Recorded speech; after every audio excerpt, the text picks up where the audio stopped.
How to undo changes in MS Word Mobile. Hi everyone, welcome back to Wake&Tech.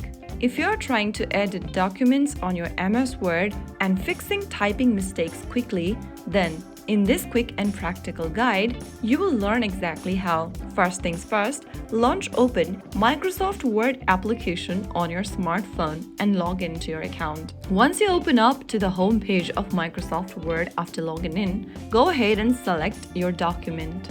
Once you open up one of an existing document, go ahead and make any changes. Okay, I'm just gonna delete the rule thing over here.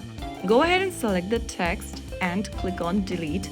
Now as you can see that the text has been deleted. Now if you have made a mistake and deleted a text, then you can easily bring it out again by undoing the change. To undo, go to the top of the screen and right next to done button at the top, tap on this little undo button. Soon after you do that, you can see that the text that I just deleted has been replaced back.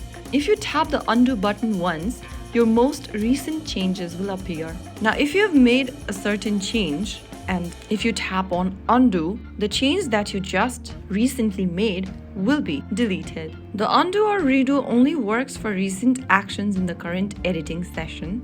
If you close the document and reopen it again, your undo history may reset. So that way you can easily redo or undo in MS Word using your mobile device. If you found the video helpful, don't forget to like, share, and subscribe to our channel. I will be back in the next episode. Thank you for watching.